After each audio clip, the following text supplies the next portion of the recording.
Hi everyone, Dredgen here, and today we have the GMMK Pro review. And I know you have already watched the other reviews that have been out before this, so I am writing this one taking that into account. I wanted to take my time with this, and it took 2 weeks to put this together. Since I wanted to discuss a lot of things, the review will have 2 parts. This is part 1 and will focus more on my thoughts and opinion on the board. The second part will have a teardown of the keyboard and will walk you through the details of the 4 builds that I did for this keyboard. Full disclosure, Glorious did send this keyboard to me, but the opinions here are mine. This review is not paid. I care a lot about my objectivity, so I do not even use affiliate links. I don't get any commissions when you buy this keyboard. Okay, so let's get straight into it. What do I think about the GMMK Pro? Well, for its price, it is a good keyboard. It makes a lot of keyboards in this price range, notably the drop line of keyboards, obsolete, though it is not a perfect keyboard. It has some glaring flaws, but I don't think those are deal breakers. Yes, the gasket mount is not well implemented, the stabs are bad, but by and large, Glorious did it. They manufactured a full aluminum, gasket mount, hot swap keyboard for $170. If they can learn from the mistakes here and create a revision of this keyboard, probably in a smaller form factor, I hope, it will be a very compelling board. The GMMK Pro straddles the line between pre-builts and custom enthusiast keyboards. In summary, if you are using a sub $100 keyboard like an An Pro 2 or a Keychron keyboard, this will be a very nice upgrade. However, if you already have a Keycult or a $400 group buy keyboard, this will likely not impress you. This comparison will be a theme that you will see throughout this review. People ask, is this better than the Satisfaction 75 or the Space 65? And I don't think that is the right question to ask, since this keyboard has a different target audience, and the prices of these boards are very far apart. The right question to ask is first, if you are using a $100 keyboard, is it worth it to pay another $100 to get the GMMK Pro? And my answer to that is yes. For the price, you get a full aluminum body, a more premium feeling board, customizable plates, and a 2-year warranty, which is basically unheard of in the custom space. So make sure that you buy your keyboard from Glorious or from authorized resellers like Rotobox Philippines. The second and bigger question that you should ask is, should you pay an additional $200 and wait for more than 6 months to upgrade from the GMMK Pro to a custom keyboard? In my opinion, this is where diminishing returns kick in. For double the price, you may get a color that you like, a better implementation of a gasket mount, or the feeling of owning something that is exclusive. However, whether that is worth spending that extra money is something that you can only answer. Before we go to the aspects of the keyboard, I'd like to talk about the sponsor of today's video. Iron Meets Wood creates bespoke keyboard and office furniture for your desk setup. They sent over the Desk Shelf V3, and I have been using it to organize my workspace. I have always struggled where to put my extra keyboards because I rotate them frequently, so this allows me to just plug and play with up to 5 keyboards.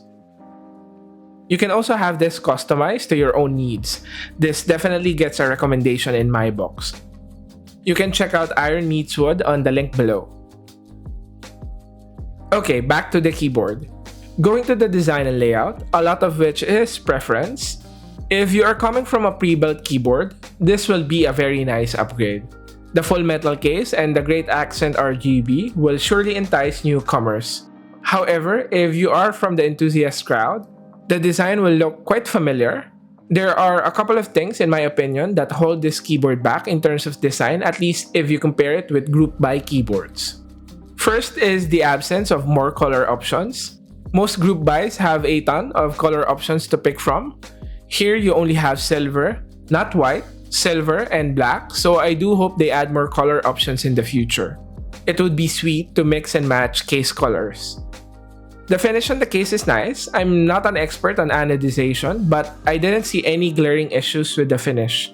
My point of comparison are the KBD fans cases that I have here, and they are comparable. The finish on the GMMK Pro does look a bit shinier and attracts more fingerprints. The second thing it lacks are accent pieces like a brass weight or some other design element that you can customize. What you get is this bold branding at the back of the board, which I think is a bit too much, but well, you don't see it when typing, so I guess it's fine. Going to the layout, this is an exploded 75%, which is basically a compact TKL. It is an accessible layout for beginners since you have the function rows at the top and the arrow keys on the lower right. For enthusiasts, most already have a preferred layout.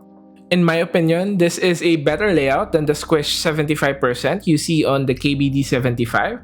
However, I do not like the arrow keys being lower than the rest of the keys. I also prefer the 65% layout, but a lot of that just comes down to preference and use case. Going to the typing feel and sound, this is a mixed bag, and this is where this keyboard has some shortcomings. For its price, the ability to customize your plate gives you a bit of room for exploration, and that is basically unheard of in this price range. I think the only hot swap aluminum option that allows you to change plates at this price range are 60% customs, most popular of which are the kits offered by KBD fans, and those are usually tray mounts. The GMMK Pro is a gasket mount, though the implementation is not that good. Gasket mounts usually have a softer typing feel, but this one is stiff, though not as stiff as integrated plates like what you see on the Drop Alt or the Idobao 80. I would like to note that there is such a thing as differences in perception. A lot of differentiators in this hobby are very subtle. Seasoned enthusiasts will be able to tell different plates and mounting styles from one another, but a beginner may not be able to tell a tray mount from a top mount. Things like lubing, switches, and keycap choices have more pronounced effects on typing feel. The GMMK Pro is basically a foam sandwich with the plate isolated from the case through foam strips. Ideally, this foam should give the board a bouncier feel. However, there is a lot of compression that squishes the foam and makes the plate very stiff. You can try and remove some of the screws on the plate, but I would advise you to be careful. One thing I saw that surprised me was that switches do not clip on the PCB, which they usually do on most boards. So your assembly may come loose over time if you do not have a lot of screws holding it together. More details on the teardown video. Going to the plate, this is a really big miss.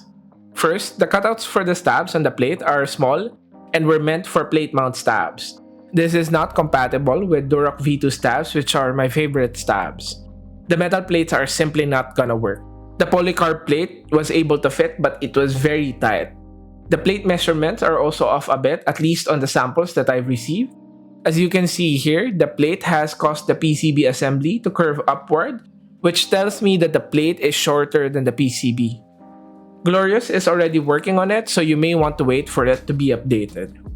The difference in typing feel between the plates are not that pronounced, since the assembly is quite stiff regardless of the plate.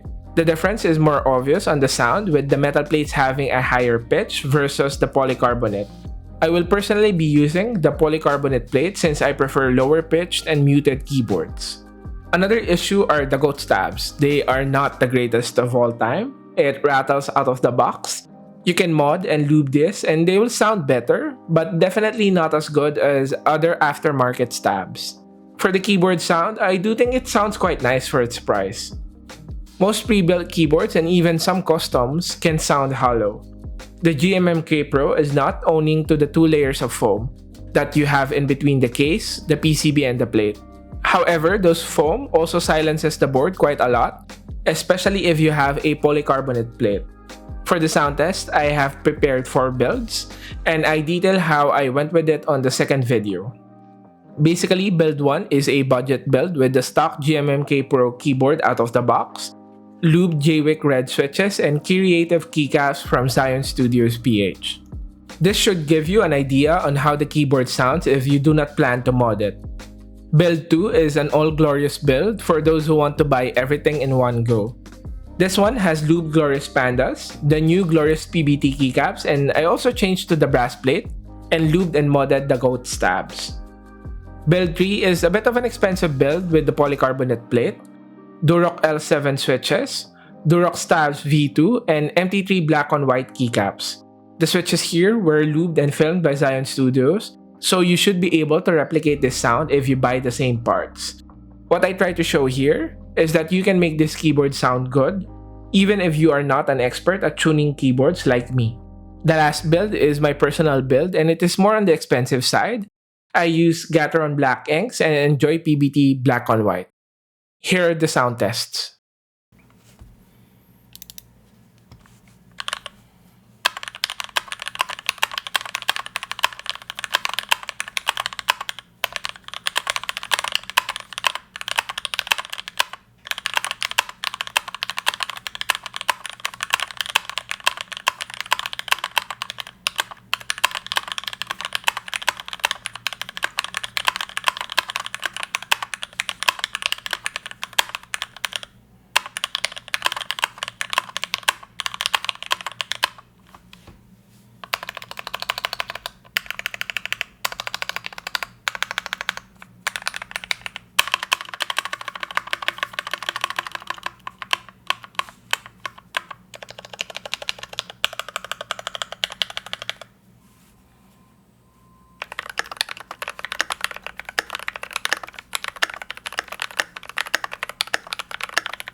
So in summary, the typing feels stiff but not as harsh as tray mount or integrated plates, and the foam layers mute the switch a bit.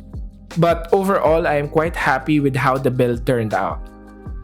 For other functionalities, the knob functions by default as volume control and as a mute button. It basically feels like a mouse wheel with tactile steps as you turn. You can customize the keyboard using the Glorious Core app. It is also QMK compatible and VIA is on the way, but Glorious Core is fine.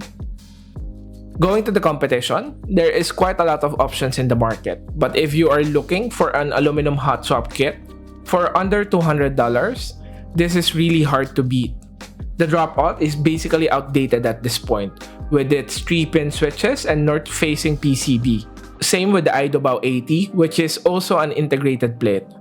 Those boards are not that bad, but having the choice to change plates is a great feature. I wouldn't recommend buying those keyboards over the GMMK Pro unless you just really like the way those keyboards look. The EpoMaker GK68XS aluminum does offer something different since it is Bluetooth enabled out of the box. However, it is tray mount and north facing as well. The NK65 and NK87 aluminum are a bit more expensive and are good options as well. However, you may find the design a bit too simple and I don't think you can customize the plate on those kits. The KBD75 requires you to solder, so it is not as accessible for beginners. Custom 60% like the Tofu are really customizable, but the designs can be quite safe and it is tray mount, which can lead to some inconsistencies. Another question here is, should you maybe choose a plastic or polycarbonate kit? The KBD67 Lite, I think, is where every enthusiast keyboard discussion should start. The KBD67 Lite is a gasket mount plastic keyboard that sounds and feels great to type on. The gasket mount here is also stiff and it is a very light keyboard, but there are very few compromises here. I honestly love my KBD67 Lite, so if you are budget conscious, this is a solid pick, but you're losing out on the premium feel of an aluminum case. The EK68 looks like a good option as well, since it is highly customizable and seems to have a better implementation of its gasket mounting system. Bottom line, this is a good first try. It is a solid keyboard for its price, and though it missed on some areas, if anyone asks me for an aluminum keyboard recommendation for less than $200, this is definitely the first on my list. And that is it for this video. If you enjoyed the content, please do consider subscribing and clicking that bell icon so you don't miss an upload. See you on part 2. Have a great day. Bye!